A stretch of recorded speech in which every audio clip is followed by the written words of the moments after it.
All right, good evening, everyone. I would like to call to order the Ferndale City Council meeting for Monday, November 20, 2011. Please stand for the Pledge of Allegiance. I pledge allegiance to the flag of the United States of America and to the republic for which it stands, one nation, under God, indivisible, with liberty and justice for all. Madam Clerk, please call the roll. Council members Baker. Here. Galloway. Here. Lennon. Here. Piana. Here. Mayor Coulter. I'm here, thank you. First order of business is the approval of the agenda. Are there any changes to the agenda? I would move that we adopt the, well, wait a second. We've got a revised agenda here. What's revised Just about it? approve the agenda. Regular item agenda 7D. Consent agenda item C, a name has been deleted. It can still. No, the revised agenda is to add regular agenda item 7D. Oh. It's purchase of police cars. I would move that we approve the agenda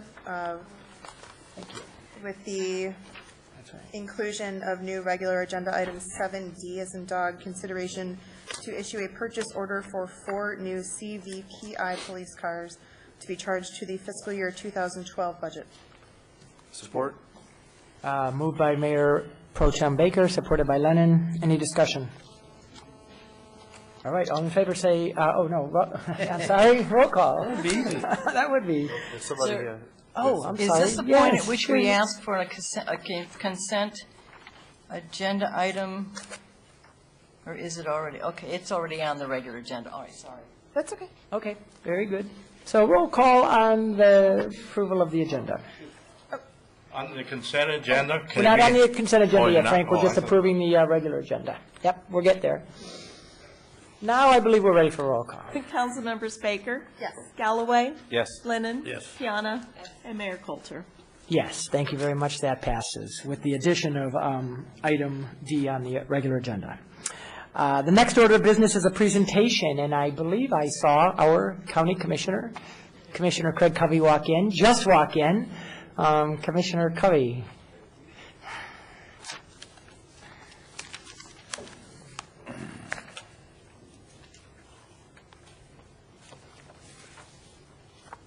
Good evening, Mayor. Good evening. Thank you, and council members, and Mr. Wallenweber. Good to see you, sir, and staff. I appreciate just 3 minutes to give you a quick update on a couple items with regards to the Oakland County Commission and some other things that I've been working on. First of all, since healthcare is always an issue, and even though we have FernCare here in town, there is a program I learned about that involves providing free healthcare coverage. It is for people who are not eligible for Medicaid or Medicare, but for adults aged 19 to 64, you do have to be low income. But if anyone is interested, watching the program here tonight, interested in applying for that health care, they should call this phone number, 248-545-WELL, W-E-L-L, and we can see if we can help you get some health care insurance. Also, as folks may know, the Accounting Aid Society just opened an office here in Ferndale. This is an excellent nonprofit organization that not only helps other nonprofits with accounting issues and issues around bookkeeping for nonprofits, but also helps individuals. And since this is a timely time for income tax preparation, they are offering free income tax preparation. Again, for low-income folks, if your income total for an individual is $25,000 or less, or $50,000 a year or less for a family, they will do your income tax forms for free and make sure that you get all the deductions and all the benefits coming to you. And to reach that organization, it is the Accounting Aid Society is here in Ferndale at 1956 East 9 Mile Road. Just wanted to share that with you. Hilton. East, Hilton? Yes. All right, I'm sorry, I had the wrong address. Third item, Oakland County has a new green program called Oak Green Challenge. If people are interested, what that offers is a series of educational opportunities, financial incentives, ways to track energy usage, and other tools as well as information. If folks are interested in getting greener, and I know everyone in Ferndale is, they should check out www.oakgov.com/oakgreen. Finally, one of the projects that I'm working on, and it's a little bit disappointing, I've shared with a couple of the council members so far, is the Oakland County Road Commission has created a draft document that lists about 8 pages of reasons why they oppose bicycle lanes. It was pretty disappointing when I got this document. It is a draft. I am in consultation with members of the staff and the Oakland County Road Commission, as well as the Democratic Caucus. I'll try to get more information for you. At some point in the near future, this group will be coming to Ferndale to speak with the mayor and the city manager and other staff about the next 2-year cycle for the Oakland County Road Commission.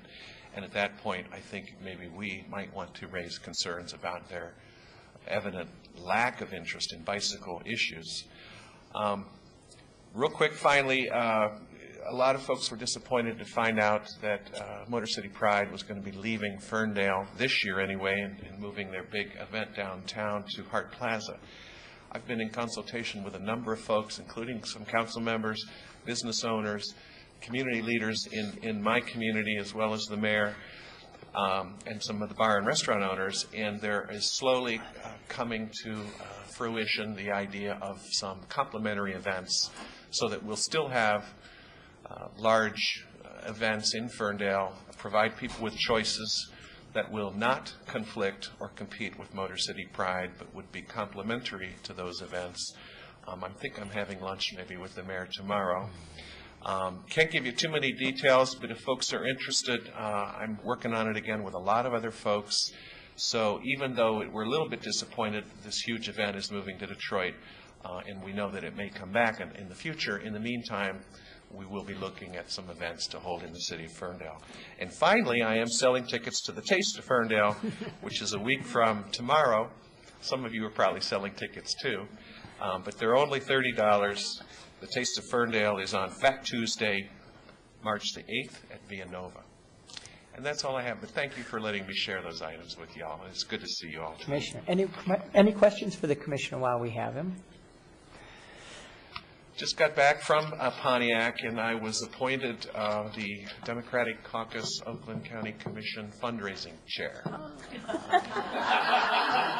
Well suited for that position. So the honeymoon is over, and I did have a lot of spare time, but won't much anymore. But you all look good, and thanks. Well, and Commissioner, I appreciate especially, and I know I heard through the grapevine we were having lunch tomorrow regarding some sort of complimentary event at Pride, but thank you in particular for that. You know, it's a hardship on some of our businesses who made out on that day, and so maybe if we can recoup some of that, I appreciate your there was leadership such on an that. overwhelming, even though we all support and hope that it works down at Hart Plaza, there's such there was an overwhelming request from folks in Ferndale, not just gay community, but the general greater community, saying that they liked having an event here. So what we're looking at, and I think you'll be excited and interested, and I've talked with Sherilyn about getting some permits and things.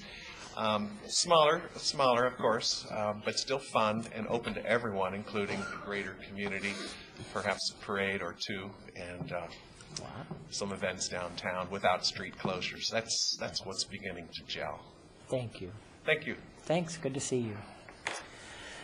Our next presentation is the Downtown Development Authority. Good evening.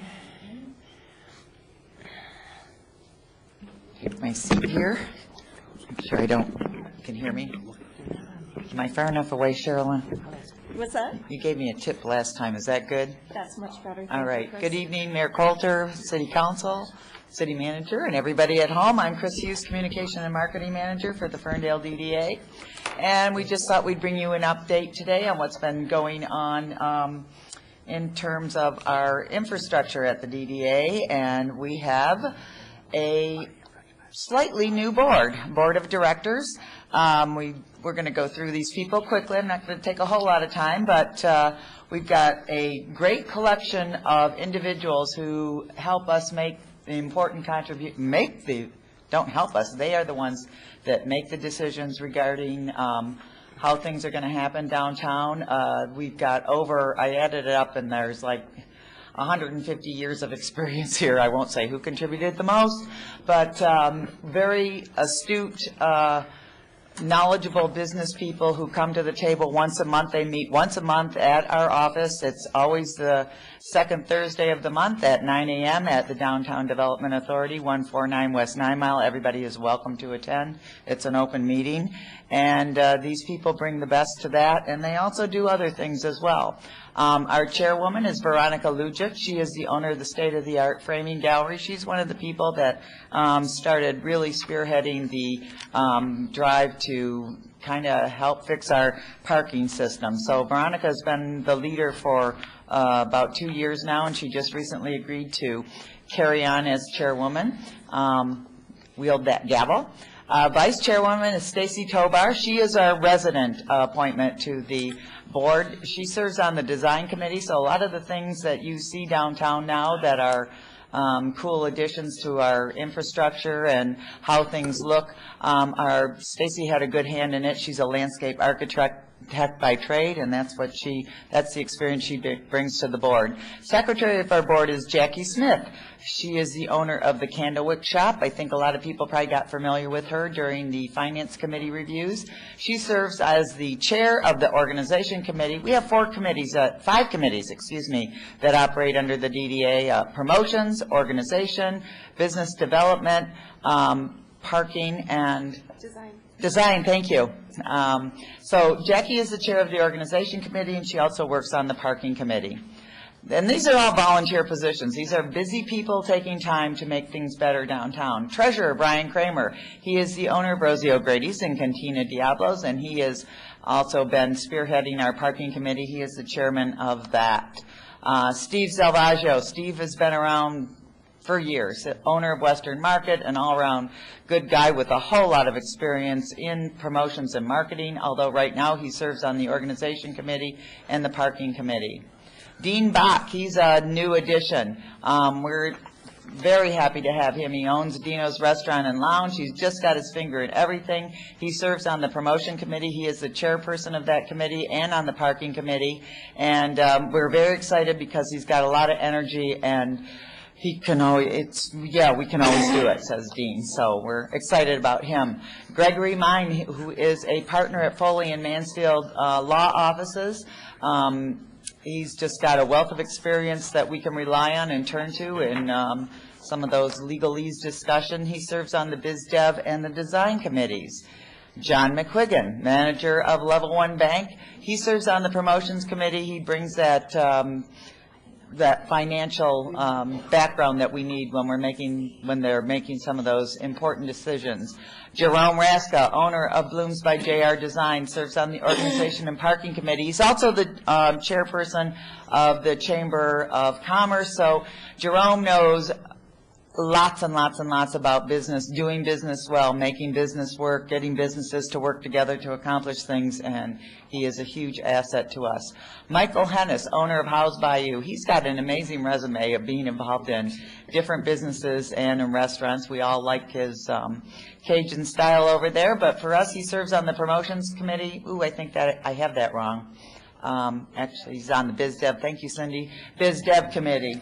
And then, of course, I can't fill in all your resume, Mayor Dave Coulter, but you also sit on the board, and you know that, and we are looking forward to having your input in the years to come. And what's important about sharing all this, number one, is that all these people make up the DDA. It's not, the staff does the work of the board, and we are there to work with the board and follow out what they ask us to do on most occasions.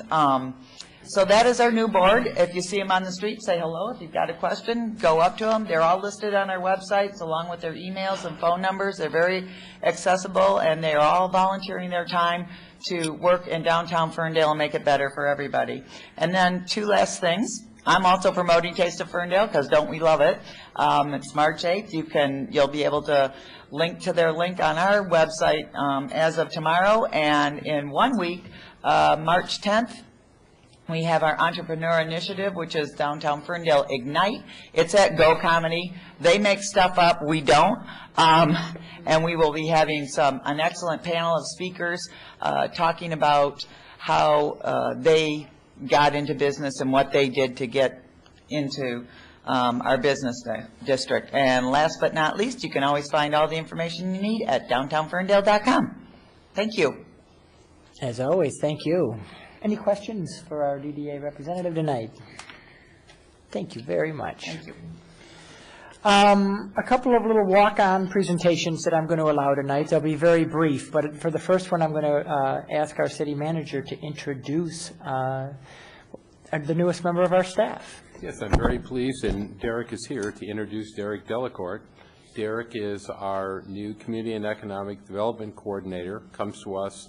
First of all, he is a local resident, serves on the Brownfield Board. Two, he's currently the Deputy Director, which we stole him from Rochester Hills, of Planning and Economic Development there. And I want to say there was a panel that selected, and it was on my first day that we did interviews of this, the top 6 people, and Derek is outstanding, and the entire group, I think, was very impressed with those that were interviewed for the city. So it's really fun to introduce someone who's not only a local resident, but beat out a ton of other really qualified people for a good job, and I'm looking forward to working with him. And he can tell you a little bit more about his background. I know he's working on a master's degree, has an undergraduate degree in planning, served in the Committee of Rochester Hills for a number of years as their deputy director, and I think we're going to be fortunate to have him as our director. Wow. Has he embarrassed you enough yet, Derek? Yeah, I was going to say, set the bar high. First of all, I'd like to say good evening, Mayor and council members. It really is a pleasure to be here. Mark actually just said a bunch of what I was probably going to say, so I will endeavor to keep it short. My wife and I have lived in Ferndale for 10 years. The opportunity to be a staff person here is a fantastic opportunity to me. I can't tell you how much I appreciate it and how much I'm looking forward to working with all of you, with staff. I've worked with several of you in the past. Those who I have, I'm really looking forward to the opportunity to do so again. Those of you I haven't, I look forward to meeting with you and getting the opportunity to know you. Like I said, my wife and I have been here a long time. This is our home. The chance to work here and work with my neighbors and the staff here at City Hall has been fantastic to me so far. The DDA, I know several members of the DDA, and I'm looking forward to work with them and all the other groups that, as Mark said, I had the opportunity to interview with. It was a great process. I'm very pleased to have gotten the job and gotten the opportunity. I know some of the other people who interviewed, and I think Ferndale is blessed to have the type of people that were interested in this job, and I just feel very privileged to be here with you tonight and to have this opportunity. So I'll leave it with that for now. If you guys have any questions, I'd be glad to answer them. Thank you.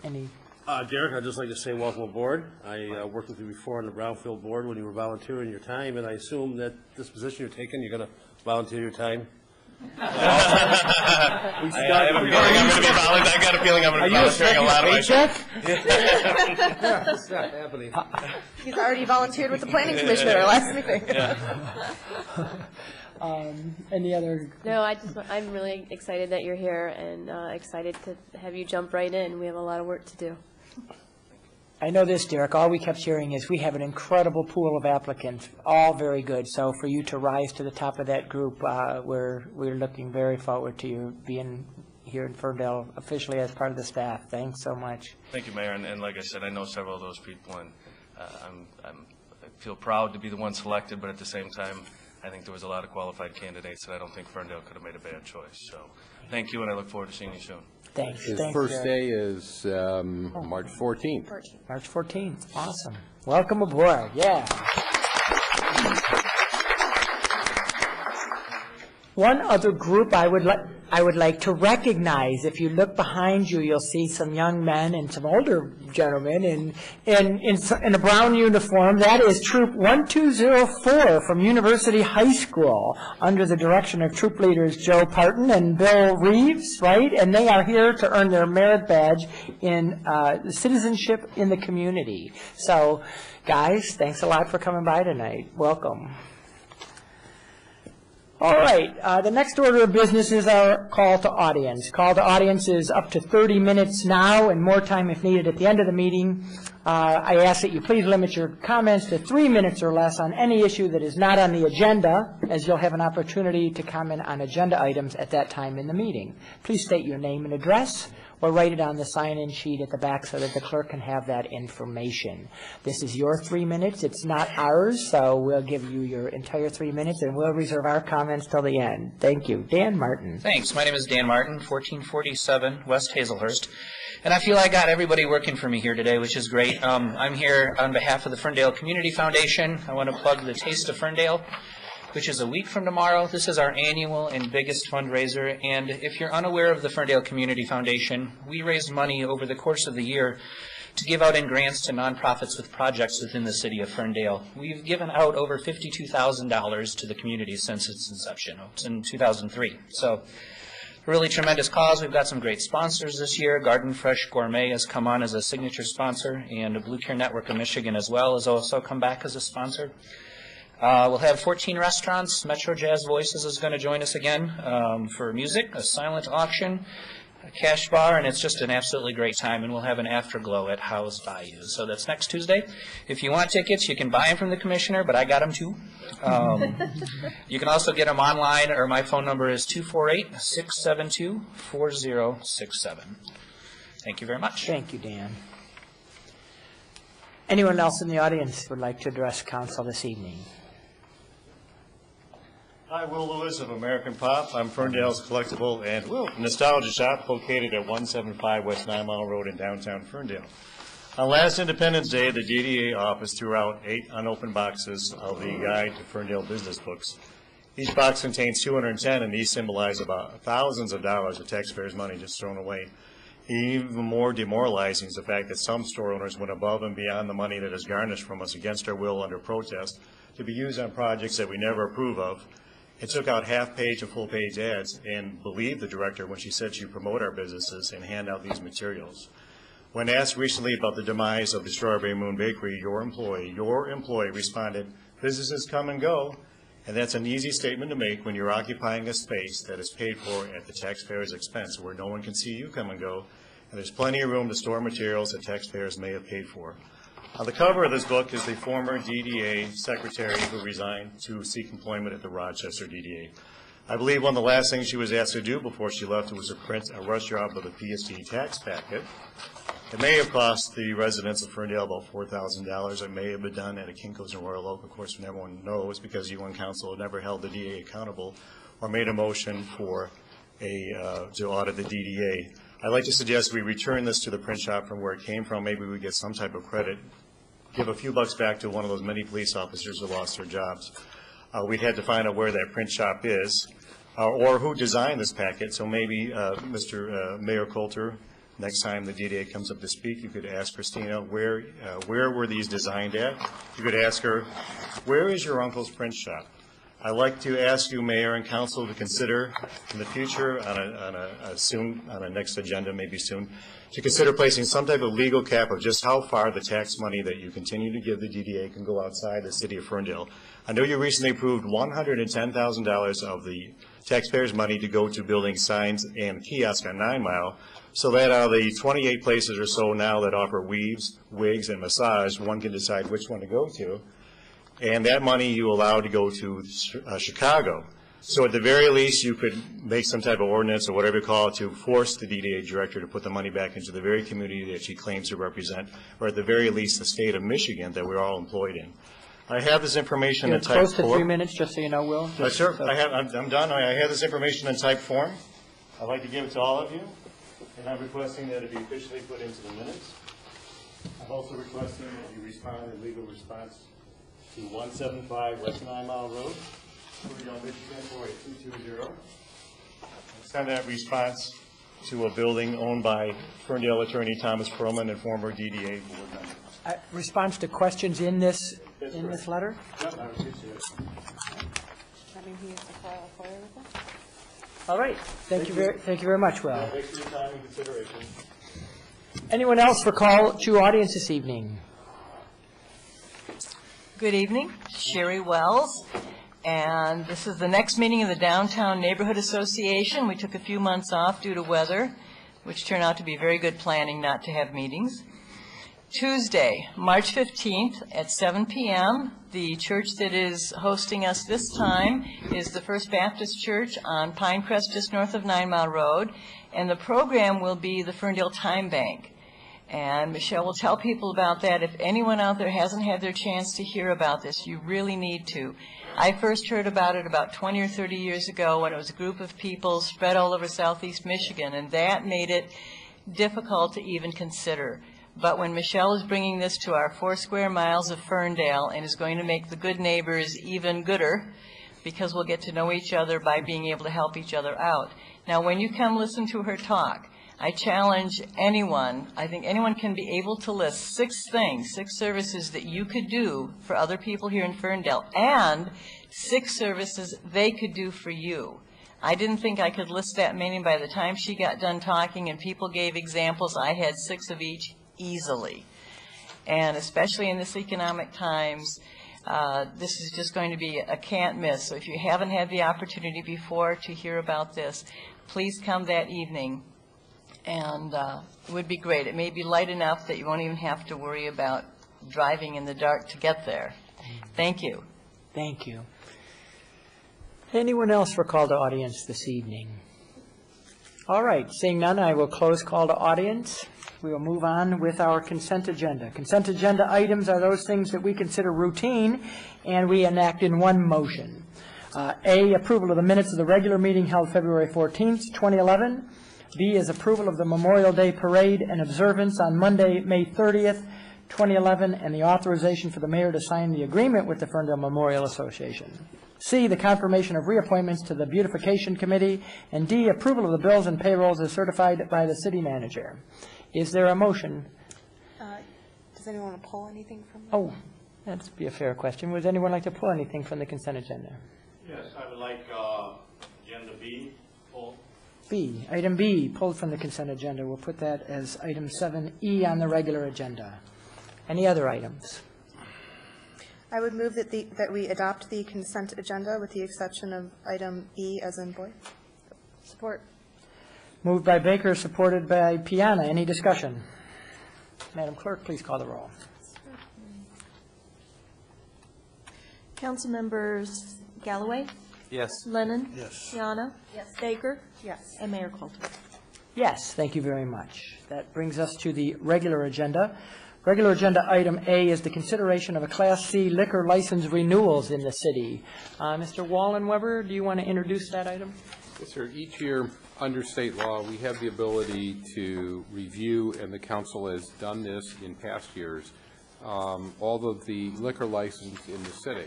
This is set up as a process by state law, and what you're doing this evening would be to review all of the facilities. You have reports from each of the departments, and the latest information is from the finance department.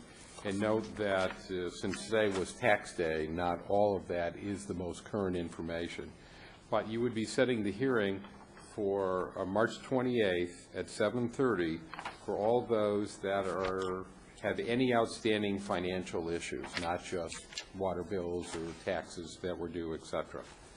And usually, as I understand it, this comes up, council sets that hearing date, notices are sent to those businesses, and suddenly there's compliance with Not all the whatever's time. outstanding. Okay. All right. Are there any requests for information from council before any questions? Before we get to discussion. Otherwise, it'll take we would need a motion and a support to have discussion on this item. I would move to receive the report and make it a matter of record, and also direct that a public hearing be scheduled for Monday, March 28, 2011, at 7:30 p.m. regarding the non-renewal of Class C liquor licenses, and that the city attorney's office prepare and have served appropriate legal notice of the scheduled hearing to any establishments that are in question and/or those establishments that are delinquent in paying taxes Or any other financial or any other financial obligations that are due on February 28th, 2011? Or they're, Yes. okay. According to the Assessor Treasurer's report as of noon, Thursday, March 3rd, 2011. Moved by Baker. Is there a support? Support by Lennon. All right. Is there any discussion on this item?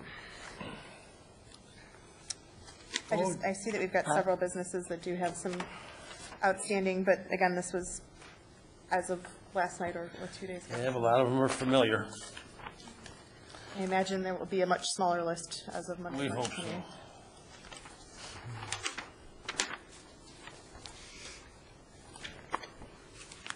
I guess I would just, yeah. Is this an appropriate time For All right. Class C license, yes, it would be.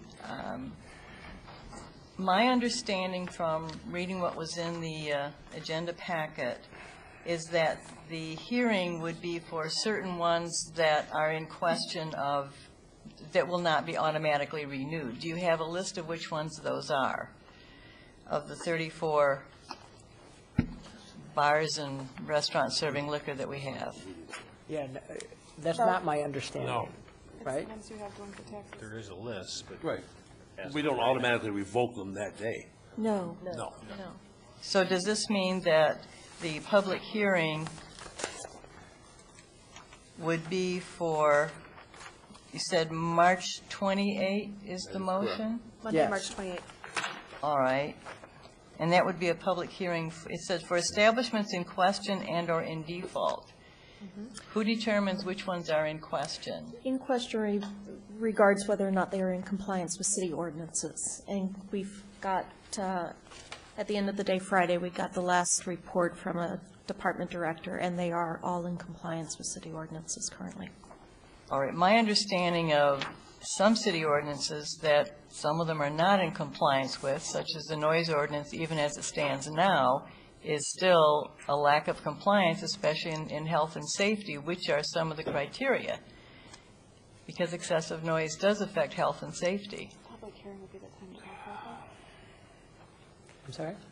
Well, if I could, council has adopted a resolution that sets forth criteria for which it can consider the non-renewal of a license for its establishments. And it's my understanding that staff has prepared a report that's part of council's packet this evening that identifies certain establishments that are delinquent with respect to tax and other financial obligations, but that the staff recommendation is that the balance, that there are no other pending violations of the resolution that's set forth in council's criteria. That's correct. That's correct. Okay, now the resolution. But a public hearing would be time to raise other. Well, not with respect to a different applicant, because they would not have notice for purposes of the public hearing. That's correct. Well, on what the police responses to licensed businesses for the year 2010, it showed that there were police calls in excess of 31 police calls to 2 or 3 of the businesses. Rosie O'Grady's had 91, Como's had 77, 45 to Buffalo Wild Wings, 31 to, is SIXX Nightclub, Club 9? Is that the same thing as Club 9? I think so. 6 nightclub? Yes. The police chief is all now, right. yes. That was 4th, 5th was Eden, and 6th was Post Bar. All of those had 30 or more police calls in the year 2010. Those calls all may not be just for crime-related issues, too. No, they aren't. The chart says non-criminal and criminal, but I'm sure that some of the non-criminal ones are violations of ordinances or citizens are believing the ordinances. It could be an ambulance assist, it could be a lockout of a car, it could be anything. You'd have to pull the records. Chief of Police would have to do that for you. It could be several things. For you or for me? I'd have to pay to have that done under FOIA. I don't need it.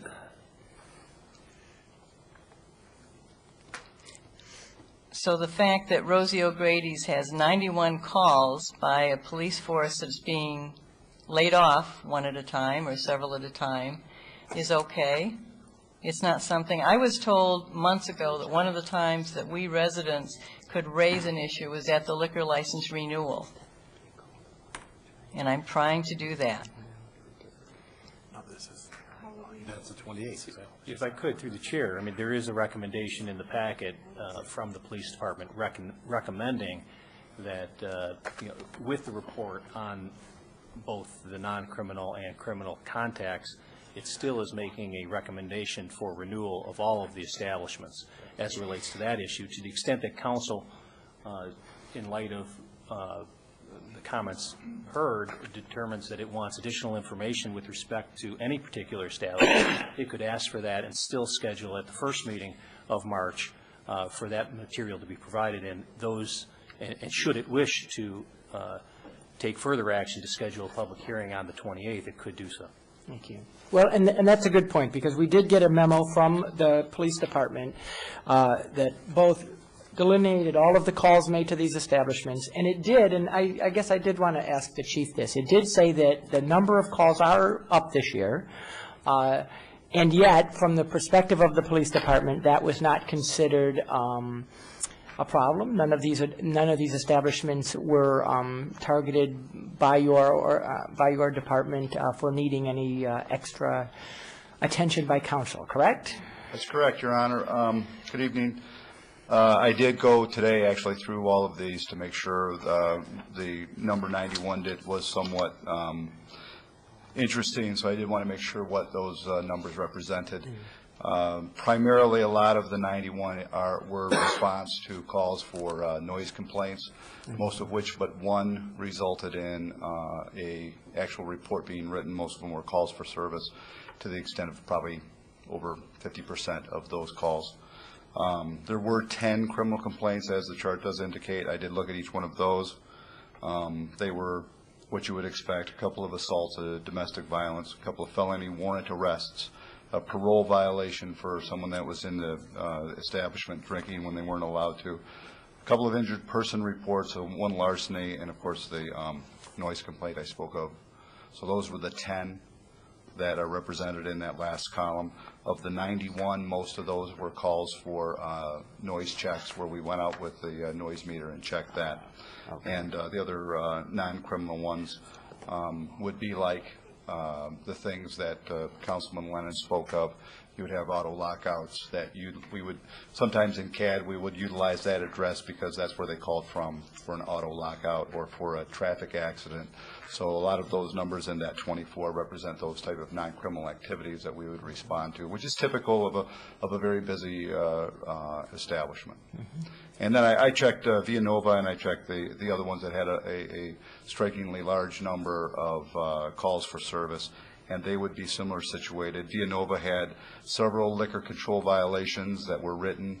Those were addressed by the Liquor Control Commission. They were sanctioned.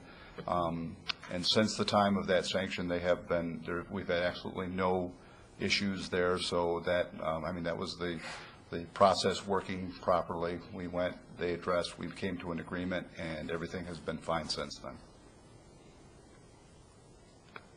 Questions of the chief?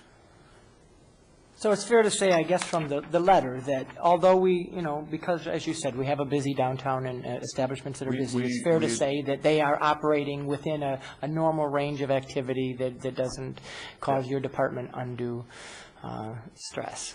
Well, we say we have officers that are signed down there on the weekends, and we have, and this is, the numbers are spiked, but one of the reasons for the spiking is the enormous number of times we're called to check the noise. So that obviously is going to make those numbers higher. Thank you. Thank you, Chief. Ms. Wells. If we residents of the several blocks around there called every time we were disturbed and annoyed, which is what our ordinance does say in addition to decibels in another section, it would spike even higher. You've got to understand what it feels like to be putting in the position of being a complainer. And several of us have talked about that. It is not something we like to do. We call when it's louder than normal, even though it's beyond being able to sleep at night. And that's up to the house 5 doors from the corner that has twins who have to go to kindergarten in the afternoon because they can't get them to bed early enough. This is up to 7 nights a week. So this is not something that needs to be blown over. It's health, it's safety. we can call a lot more often if you really need that. Well, I would request that this would be, that those establishments with those higher than 30 numbers, there's at least 3 of them higher than 31, should be put on the list for at least a public hearing and discussion. Anything else from council? Councilwoman Piano, were you going to? I'm gonna, Pardon me? No? You good? Not in request for information, I don't know. Or discussion, Has there because been a- we've been a motion, there's been a Oh, motion, that you made the motion. I made the Motion and a support, and so we're still under discussion. We have a process in place that will be kicking in the spring. Melanie and Scott are involved in that process, along with our city manager. To address the noise. To you address were the talking noise, about. I'm not prepared to revoke someone's liquor license. yeah, I think that would be fair, At this unfair, and inappropriate at that time. And if council wants to consider putting noise in under one of the criteria for approving a liquor license down the road, we have the choice to do so. But at this point, I think the city has been very accommodating and has also have made choices to spend money on outside experts to help solve our noise problem. So connecting the noise issue to a liquor license renewal to me is unfair at this time. Any further discussion on this item? Madam Clerk, please call the roll. Council members Lennon? Yes. Piana? Yes. Baker? Yes. Galloway? Yes. And Mayor Coulter. Yes, that item passes. Thank you. Our next item of business is regular agenda B, consideration of an amendment to the Civil Service Rule 3, Salary and Wage Plan. Mr. City Manager, is this also you? I was not at the meeting, but I can handle this. This was a recommendation from both the city clerk and from the from Bob Bruner. This was a recommendation to change the Civil Service Rule 3, and it says outlined that we're required to prepare and maintain a salary and wage plan. There should be certain exceptions to that, and the resolution would change the civil service rules, and this has also been recommended by the Civil Service Commission at their last meeting and is outlined in the action. Again, that we prepare, administer, and maintain a salary and wage plan with minimum and maximum salaries for all non-union positions, consideration to both external and internal comparables, and that we would operate within that those guidelines as adopted, and that we would issue to the Civil Service Board a copy of that plan upon adoption or any amendments to it. And this would simplify the process, and really civil service rules were put in place many, many years ago to it was really an outgrowth of the boss system in some of the larger cities, and it's been not necessary, one, with the economic conditions that we have, in a similar fashion, and many of the communities are required, have been under federal consent decree and others, so changing these over time would certainly be our recommendation as well. All right. Is there a motion to that effect? I would move that we amend the civil service rules by rescinding current Civil Service Rule 3 and replacing it with the text described in our attachment to agenda item 7B. Support.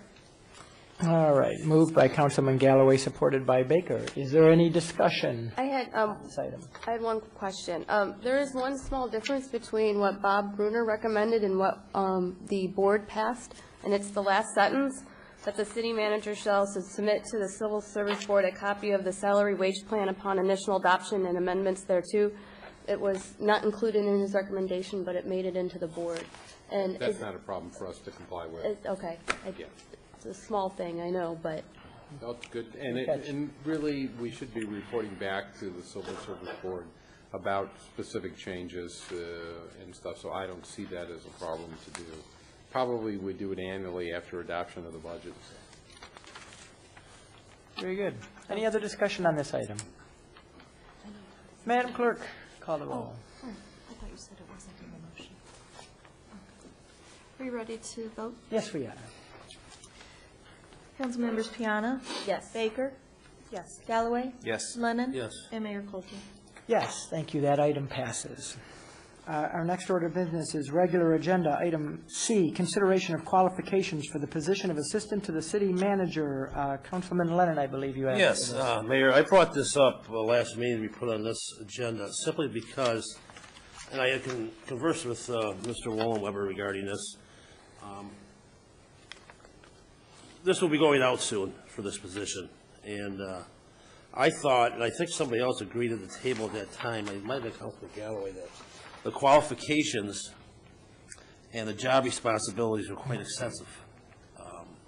A master's of public administration, bachelor's degree. The duties and responsibilities were similar to what department heads do now. I think with everything that's required here, it will require quite a handsome salary, and these tasks get performed right now within City Hall with current staff. Not to say that we need to remove some hats, we do need to remove some hats from Jane Marie. And I'm in agreement with that. But I don't want any action on this. I just want some, if maybe get an understanding. Mr. Wallenweber agreed to relook at this and see what he can do with it.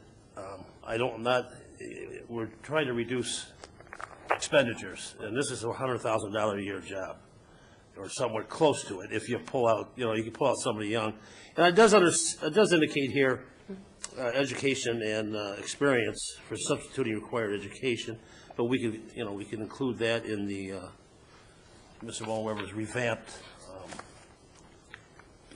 I'm happy to comment on this as well. We did speak about this. It did come up last time. I really think this is an issue to put on hold for now. Sure. We have an absolutely more than adequate person filling in the position. It was a slightly different position. I know it's been cut back a bit. But looking at the qualifications, we certainly could revise this. This is more like a junior beginning assistant manager that would progress. And I would say once there's a permanent person involved, he can certainly review, but I'd be happy to make some suggestions on revisions and certainly get input from both staff, existing staff, and other department heads, because I guess you could say if this person did all this, you wouldn't need a city manager. You might have to pay a little less, but well, I think it's worth looking at, especially in light of the, and if I may just say that Derek's hiring is the first of the positions. Right. The only other one that I think we will be taking action on, at least very quickly, will be the HR, and Jane Marie and I have looked at the first set of applications that have come in our process. I think we need to extend it a little bit more. I recognize some very quality, a couple quality names in there, a couple of others I recognize that would not be interested in, based on I know where they worked previously and stuff. But and there's a lot of private sector folks in there, but I'd like to see some more public sector applicants, and that we will be working very diligently to begin to bring that process to fulfillment, which will relieve Jane Marie with some of those HR responsibilities. Thank you. And just to be clear from your comment, Councilman, this is not budgeted as a $100,000 a year job. No, it's not. You're saying that if we got all of these qualifications. If that person did that, right. he could command that kind I of just salary. want to be clear to the public So- that we haven't budgeted. No, don't get me wrong. Yeah. Okay. Mr. Delacourt's salary's eating up all that, so. Yeah.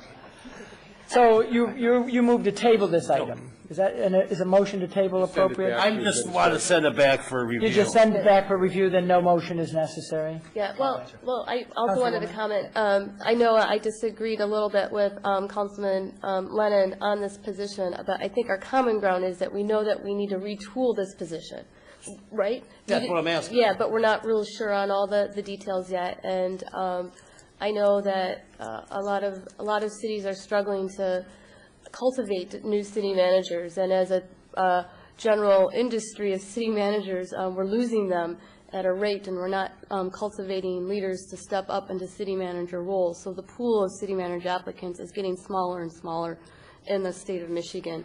And so this is one way to make sure that we're creating the type of successors that all of our cities need, not only in Ferndale but elsewhere. So, and through the chair, we've laid off more people in the city hall and central services staff than we would be replacing.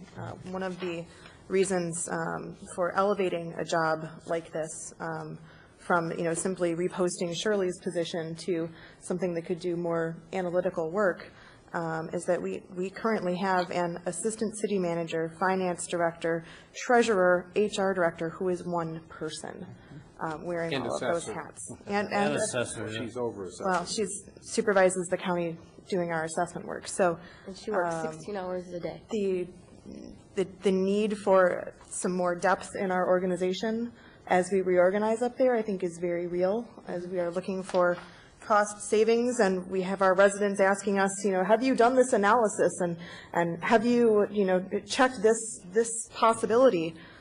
There's no way we could have checked all of the possibilities, given the fact that we have very, very limited staff, particularly with the type of analytical skills needed to do that. So as this is reworked, be it by our interim city manager or the next city manager, I do strongly think that it needs to be, if not this exact description, something that is elevated above just another secretarial pulpit. Thank you, Councilwoman. All right, then we will move on from this agenda item, if that's all there is. Regular agenda item D, consideration to issue a purchase order for 4 new CVPI police cars to be charged to the FYE 2012 budget. This is a new item, and, well, I guess I need a motion to begin the discussion. Is there a motion and a second so that we can discuss this item? Or request for, or in the absence of that, questions? Request for information only. Well, Chief, I know why you're doing this, but maybe everybody else doesn't. For the general public out there, can you explain why we're buying 4 police cars right now? Next year. I mean, next year. Next year. Well, how about if I introduce the item? Good evening, ladies and gentlemen, Mayor and Council. This evening, the request is that for us to discuss this matter is that in the past, the police department has replaced their fleet of patrol vehicles en masse, always every other year, as the cars get the requisite number of miles. We would, in the second fiscal year, every other fiscal year, we would replace the entire fleet. In discussions with Jane Marie, we felt that we could go more of a flat line, replace 4 vehicles every year instead of 8 vehicles every other year. We felt that would help the city, particularly in 2012 with cash flow, although overall it will not save dollars that way, but it will, according to the finance director, will even the flow of expenditures, which she said would be a good thing for the finance department. But we do have an unusual situation here in that we currently use and have used the Ford Crown Victoria Police Interceptor CVPI vehicle for the last decade. One of the advantages of using the same model and make of vehicle is that all of the items that are post production that we own, that we put into these vehicles, which are very costly. There's a shield that goes between the back seat and the front seat. There's a replacement seat is in the back seat. There's the computer mounts and the radio mounts and all those type of things. We change, we don't buy that every time we buy a new fleet of cars. That's always recycled, and we reuse all of those items, including push bumpers and all that type of stuff. Well, the problem is that Ford has discontinued the Crown Victoria police vehicle. They are introducing a new police vehicle that won't be available. They won't tell you how much money it's going to cost, but the inside information is it will be $5,000 to $6,000 more than the Crown Victoria. So we felt that as a cost-saving measure, if we could get Crown Victorias one last time, 4 of them, we would not, at least at this year, have to buy any of those new interior parts that we would have to place in there. We had been setting this up. We've been talking to Ed Schmidt Ford. Ed Schmidt Ford can beat the state bid on the vehicles, so we know that the vehicles will be cheaper than the state bid, so we wouldn't have to go to competitive bids. The problem that we've been working on this for several weeks now, actually over a month now. We kind of got thrown a curveball last week when we were told that the last day that we can order for the Crown Victoria is going to be tomorrow. So that's why we kind of asked to get it onto the agenda. So if we had the approval to make this purchase now, tomorrow, Schmidt Ford has agreed that they would order the vehicles, and if they came in early, they would hold those vehicles, and the city would not be required to pay for those vehicles until after the actual fiscal year 2012 began. So that was a pretty good deal. We felt that in the long run, this will save us a considerable amount of money, at least in the near future, and over a period of time, it will even out the purchasing of police vehicles, and will put off until the next fiscal year 2013, where we'll have to decide what type of police vehicles that we'll buy in the future, whether we'll stay with Ford or look at Chevrolet or the other police vehicles that are out there. Is there a motion for this item from my colleagues? I have a request for information before. If you still just want information, not discussion, but if you still just want information, you can do that first. I do. We're talking about our fiscal year 2012 budget, and we've already talked to the public about the fact that we're going to be preparing two budgets, essentially, the if a millage passes and the if a millage doesn't pass budget. In the if a millage doesn't pass budget, there are some significant cuts that we are going to need to make next year and in the subsequent years. Will you have enough police officers to drive your police cars? I'm being very serious. I believe so, Councilwoman. Sergeant Brown, who manages the fleet for us, is that we felt that we can take 4 of the vehicles that we currently have and take the 4 lowest mileage vehicles that we have, and we would retain those, so we would get the 4 that have the highest mileage on. We would use those more right now, but eventually we're going to have to buy new patrol cars. We could even take those vehicles if we purchased them in 2012 and not even deploy them right away and keep them in storage over at the city yard before we actually had to deploy. So in other words, we could get the most out of what we have now until they're ready to be replaced, and then replace them with those 4. But eventually, we're going to have to replace. This is replacing half of the fleet, not the whole fleet. So the answer to your question would be yes. We would need these vehicles one way or the other, at least the 4 of them. Even if you had fewer patrol officers, you would still need 4 new police vehicles. Because those 8 that we have now are actually slated to be replaced next year. So yes, the answer still would be yes. Okay. It's just hard. We don't have a crystal ball. So I understand, but you remember this is also the vehicle replacement, not general fund money. Exactly. This is the vehicle fund. It's the auto fund. I know. What is the total amount that we would be spending? I didn't see that in here. We know that the state bid is $21,455, and Schmidt Ford would beat that. Per car, right? Per car, yes. But there's also the changeover cost that would be incurred from the company that takes the old stuff out and puts it into the new. I think that was in your email, Chief, but might not have been attached to the agenda. I don't have any further questions. Then a motion really would be in order. I will attempt one. Actually, I do have just one more request for information. Sure.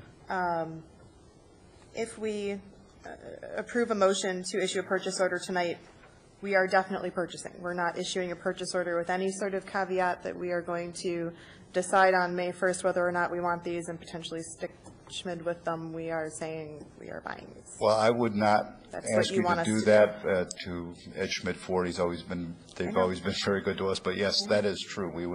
This is the request to make that purchase, and I would not want to enter into some type of arrangement where we would back out at a later time. So this is I understand this is an emergency and there's little information, but I do believe that this is, as does the finance director, I believe that this is a dollars and cents situation that does make sense here.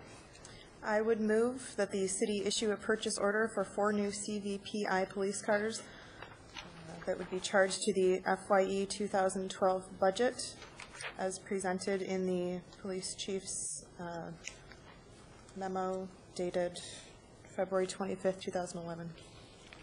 Support. Is that sufficient? Did you want that contingent on it being the state bid? Oh, I thought that was in the memo. Isn't it? They did. They've already beat the state bid. Contingent on beating the state bid, which is in your memo. That's Yes. right. Okay, so that is moved by Mayor Pro Tem Baker, supported by Councilman Galloway. All right, now further discussion on this issue or further questions? I mean, this is the money is already put into our budget. We've allocated money to bring in new vehicles, and the chief has proposed a potential $20,000 in savings by purchasing these vehicles. So I think that is a good deal, since we've already budgeted for it. It is a savings. It's an additional small savings from Ed Schmidt, so we appreciate their support. We do have, I believe, a council resolution that promotes using local businesses, so that's a plus as well. Chief, I'm the new guy, so I get to ask dumb questions. A police car only lasts 2 years? Is that They're used 24 hours a day, and they, yeah. by the time we're done with them, they'll have anywhere from 75 to 90,000 miles on them after 2 years. And they've probably been hit a couple times. Yeah. Yeah, they probably have all new parts on them on the outside, knowing my officers. Well, what if we delayed another year? I mean, that would be another option, right? But you would then incur the costs for all of the new accessories that need to go into the cars. And that's what we're saving. And that's what we're saving. That's right. Correct.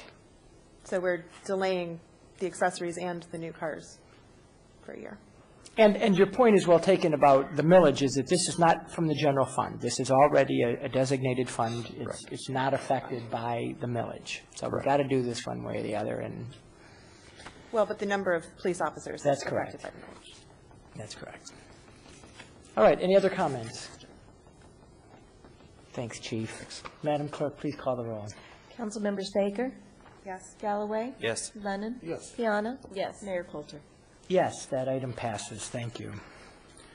And now we have, I believe Frank removed consent agenda item B, is now on the regular agenda, and that would be the approval of the Memorial Day Parade and observance on Monday, May 30th, 2011, and the authorization for the mayor to sign the agreement with the Ferndale Memorial Association as submitted by the city manager. Frank, how are you?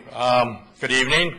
I pulled this for a couple of reasons. First of all, Frank Flores, I'm a trustee at the Memorial Association that hosts the parade every year for our fallen veterans. And again, we thank you for giving us that permission, and we'll do a well-done job. The other point I wanted to express on my own opinion, and as a veteran and a member of the American Legion, is I'm disappointed reading the report in the general fund fiscal year report that the association did not get the $400 that they normally do in the past years. I see it was cut this year, and I just felt bad that, the association goes by the money that they make from the groups that come in, that march in the parade, which is usually $10 to $20, and that's not much. The association has been around for a long time to host this longevity parade, 80 years plus, as we are known to have the longest one in the state. We do this every year through volunteering members from the association. We have members that march. We have veterans also march. The parade has been withstanding, and whether the weather is good, bad, or what. The association does have some expenses.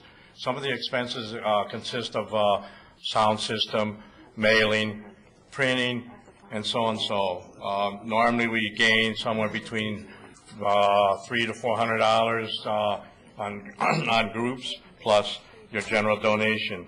So hopefully next year, for my expression as a veteran, and also for all the veterans in this county, that you consider in your budget next year in consideration on whatever you can to help out. I know $400 is a way difference than the group that you're offering. I know Michigan Municipal League, which is in behind on your end, that sends out individuals out to the meetings.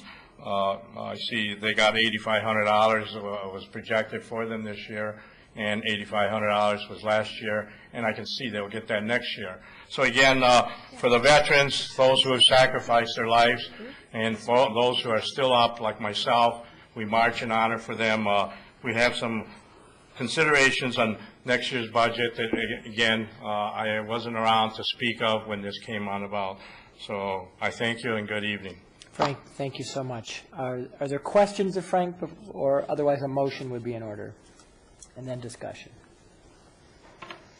I move to approve the observance of the Memorial Day on Monday, May 30th, 2011, with the annual Memorial Day Parade as organized by the Ferndale Memorial Association, and authorize the mayor to sign the agreement between the City of Ferndale and the Ferndale Memorial Association for the association to organize the parade and for the city to provide the necessary services for city departments. Support. Support, and that was sort of exactly my observation, was that this is a city-sponsored event in some ways, and the city provides a lot of services for this event that we charge other organizations for. So we're trying to find a balance in what we can afford. There's a lot of police officers and stages and DPW and other things that go on. But really, that we help with. $400.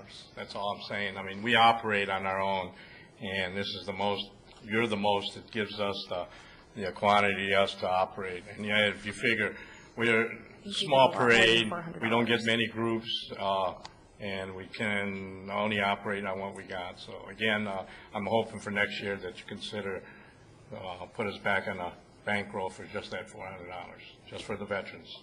Thank you. Thanks, Frank. Thank you, Frank. Maybe we can get some fundraising going for that. Any other discussion, questions on this item?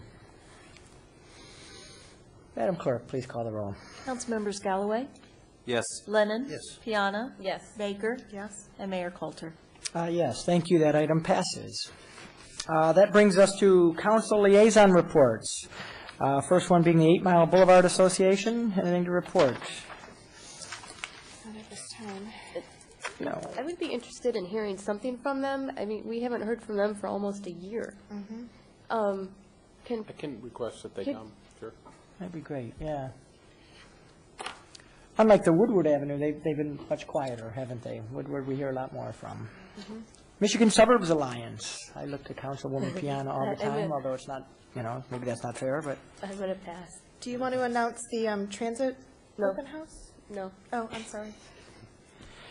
South Oakland Mayors Association, we met last time. I gave that report at the last meeting. SEMCOG. I can just indicate that their annual meeting is coming up. If you haven't received notice of it, we'll put it in the packet for Friday. I think it's the 24th of March, and I think it's in Macomb County this year in Clinton Township, or Roseville, Clinton Township, if I recall. Thank you. We'll get the notice to everyone. I was asked to, the SEMCOG Executive Committee meeting was last Friday, and I had to opt out due to illness. But I was requested to speak on our vacant property ordinance as one of 3 board members to talk about how the city was dealing with its foreclosure. Fortunately, I didn't have the opportunity to do that. But I am very consistent in my attendances there. So. Thank you. Transportation Riders United. Ending tonight. Woodward Avenue Action Association. Apparently we have nothing to announce. I just was notified that by virtue of being mayor, I am a board member of Woodward Avenue Action Association, so I guess I'll be responsible for that going forward. No extra pay for that. All right. This brings us to call to council. This is a time when department heads and council get to share their thoughts. And let's start, again, please, Chief Collins, anything further for us this evening?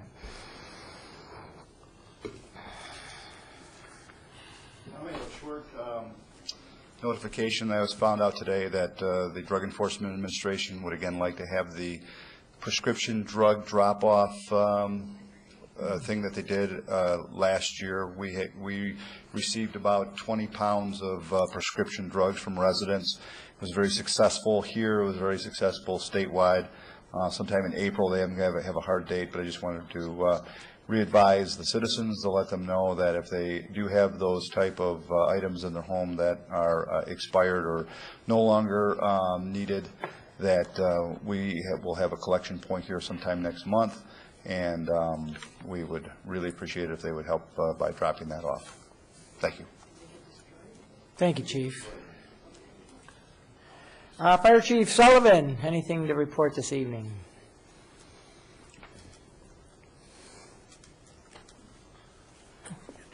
Yeah. Mr. Mayor and Council, we recently had a fire in Royal Oak Township that put a young family and 5 kids out of their home. Nobody was seriously hurt, but it brings up an issue. They had furnace repair done by uncertified, untrained people, cutting parts out of the furnace and that, which caused a fast-moving fire through the home. So my recommendation would be anybody seeing that we still have winter upon us, having their furnace repaired, make sure the person is qualified to service your furnace and make sure it's done correctly.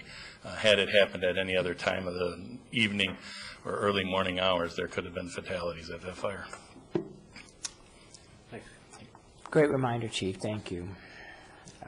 Parks and Rec Director is here with us tonight. Julie. All right. DPW, Byron Fatides. Anything for us this evening? And while you're coming up, I want to say once again, you had a storm this week.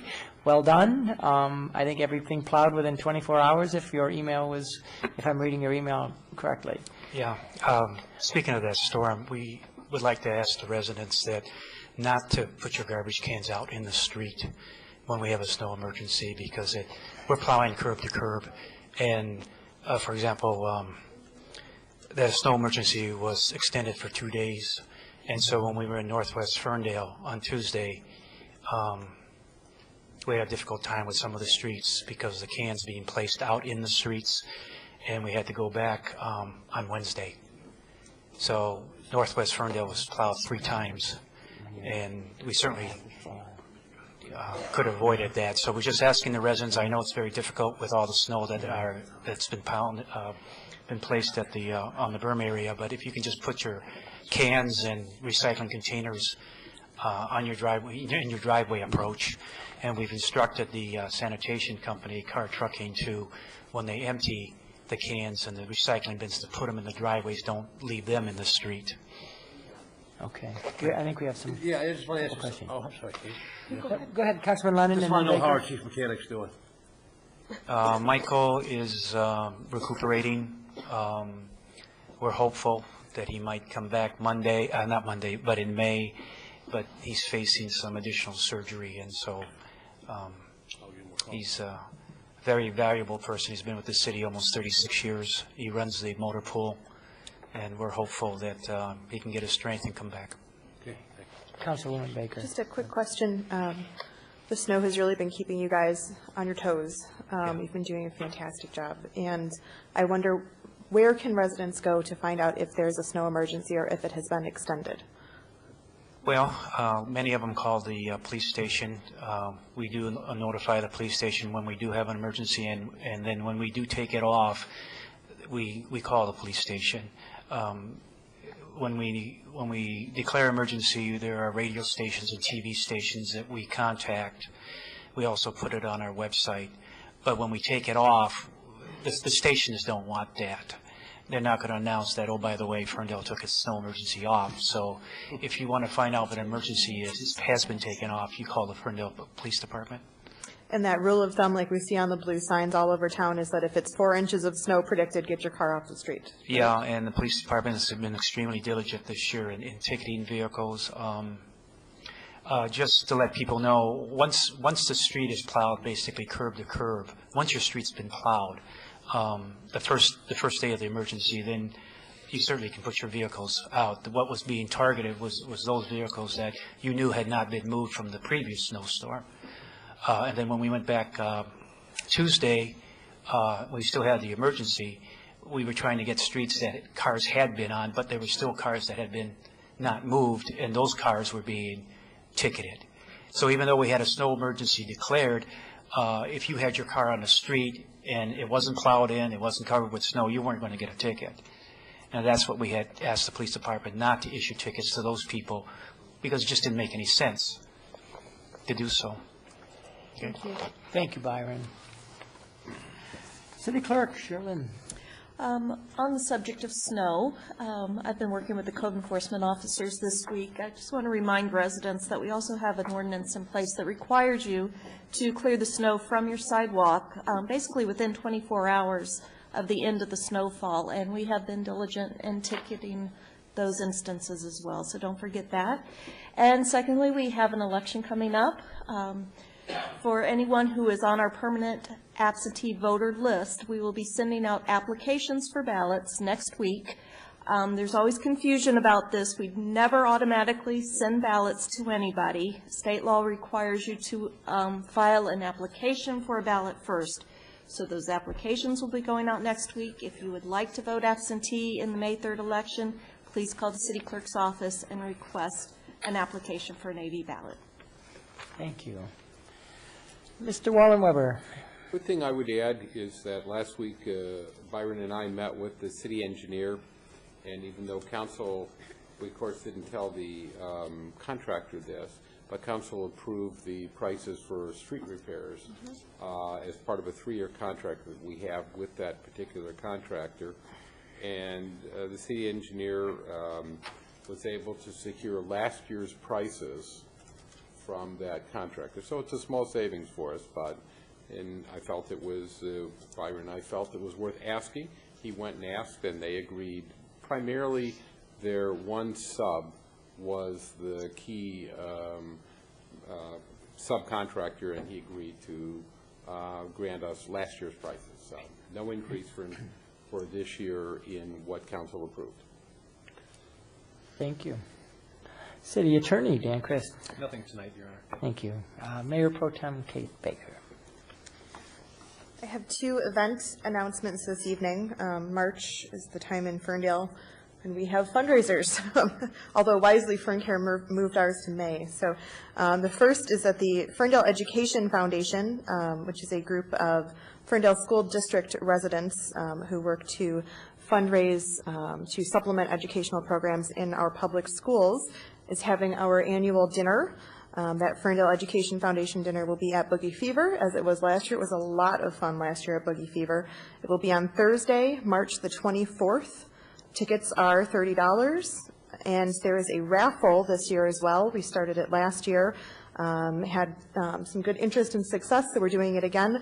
For a $20 ticket, we are raffling off a car. We are raffling off a 2011 Ford Fusion. There are also cash prizes.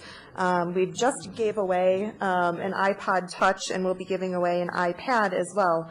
All of the information is at the Ferndale Education Foundation website, which I believe is ferndaleschools.org/FEF. If you Google Ferndale Education Foundation, it will certainly come up. Please join us. You can buy tickets in advance at any of the places listed on the website from me or from, I believe, the Pleasant Ridge Community Center or at the door. So join us. Also, FernCare. We've moved our dinner into May so that we don't have everything in Ferndale in March. The FernCare dinner, we have outgrown our former home at the Royal Oak Elks Club. We've moved it to the Ukrainian Cultural Center this year.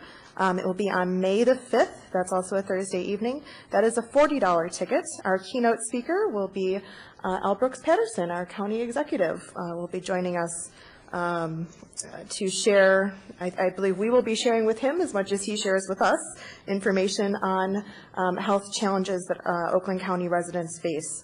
Again, that is the FernCare fundraising dinner. We are working very diligently to open our permanent clinic at our site across the street here on 9 Mile. That dinner is May 5th, $40. That is www.ferncare.org. You can buy tickets online, again, from me. And join us at the Ukrainian Cultural Center, which Katie Hirschberger says has really good food. Wonderful. Thank you. Councilwoman Piana, anything this evening? Oh, yes.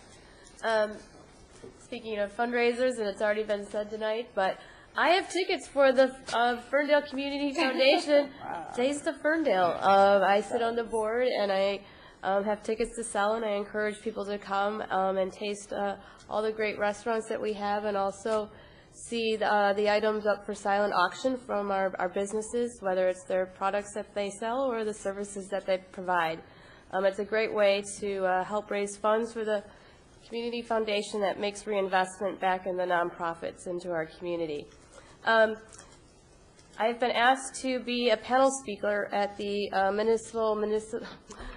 Michigan Municipal League's Capital Conference, which is April 5th and 6th, so I will be representing the city at this conference, but paid for through my role at the Michigan Suburbs Alliance, because I'm going there as a representative too. But I will be a panel speaker specifically in my role as City Council on Complete Streets, so something that I'm very excited about. So I will be doing that in a month. And then I just wanted to say that the city clerk's office and our special events coordinator have been really diligent at finding, continually trying to find solutions to our event ordinance and fee pricing. So that's an ongoing discussion. It's not off the table, and they're making progress, and I'm excited about some of the new solutions that they have found. So I didn't want people to think that it wasn't on our radar. It is. Thank you. Councilman Lennon. I don't think I have anything, Mr. Mayor. I do know that in cooperation with Cheryl Lynn, that we are going to put together, did you get my email? Yes, I did. Put together a letter of recognition. I believe he is the only gentleman from this city that has ever participated on a national championship team. And his father is just recently retired from our DPW, T.J. Lang, commonly known as, is a member of the Green Bay Packers and sees considerable playing time. So we have a Super Bowl champion that was in our midst for a while, went to Eastern Michigan, and then on to Green Bay. But quite an achievement for him and for this community. Mm-hmm. So we'll have something next meeting for you. Awesome. Thank Okay. you. Yes, Councilman Galloway. Not too much this evening. Just wanted to talk about a couple stores that I visited for the first time. I've known about them for a while, but wandered into the Green Thumb Garden Center on Woodward Avenue to get ready for my vegetable garden this summer. Talked to Chris and our resident farmer, Trevor Johnson. They were very helpful in getting me all set up for getting some vegetables started inside. And went next door to Rainy Day Hobbies and was a little bit surprised to find out that it's in large part a toy store. So if folks are looking for Legos or wooden trains or toy cars for small kids, they have that in addition to a pretty extensive supply of railroading type of stuff. So two really neat stores, and we ought to support them to help them out. Very cool. Well, thank you. And then I'm last on the agenda, and I just want to say this. I've spent the last month or so as mayor reaching out to a lot of organizations and businesses, trying to meet with as many people as I can, and I won't bore you with how many there are, but I got to do a really neat one last week that I want to share. Jack Aronson from Garden Fresh Salsa, I ran into you, in fact, there, gave me a tour of the facilities, and this is, I know we know Garden Fresh, we like their salsa, we eat it, right? But it is an amazing facility that they've developed over there. They have become, I've learned a couple of things. They've become the world's largest seller of fresh salsa. They're shipping as far away as Japan and Korea now because of the processes that they've created there. They're now Ferndale's largest employer. They've passed the schools as our largest employer, and they're adding more people because they're moving some folks here from Inkster so that they can make hummus here. He has a state-of-the-art facility over there that is just impressive, and so I just want to thank Jack for the tour, but also encourage you. I know you're already eating Garden Fresh because it's delicious, but it's a great Ferndale story, and I was proud to be able to visit them. He can't hear you. He's in Florida right now. Yeah. Well, he'll watch it on reruns. Thank you. But Yeah. they just got an award from Real Detroit for the best Michigan-made product. Wow. It is. Or shall I say he's in Albuquerque, I think that. Okay. And he was in Cuba 2 weeks ago playing softball. The guy batted .980 in a softball tournament, and he was the MVP. So he's an athlete, he's a businessman, and he's all-around good guy. But great facility. I just wanted to mention that. Yes, sir, Frank. On behalf of what Mike was talking about, TJ Lang, as a member, ALC member, I just found out that on Saturday, March of 19, the ALCS is sponsoring a party for TJ. So those who wish to come out there to see our homeboy that was playing for the Super Bowl champs, it will be hosted there. Date and time again? I don't have the time. I'm They sorry. didn't list it, but the Hour 11 newsletter that came out, it did say that they are hosting a party for TJ. So all you are welcome. Hopefully the donations of food would be there. Why not? Wear your green. Maybe we'll arrange some salsa for you. Yeah. So. All that's right, nice. thank you, Frank. And seeing no other business before us, that concludes our meeting tonight. Meeting adjourned.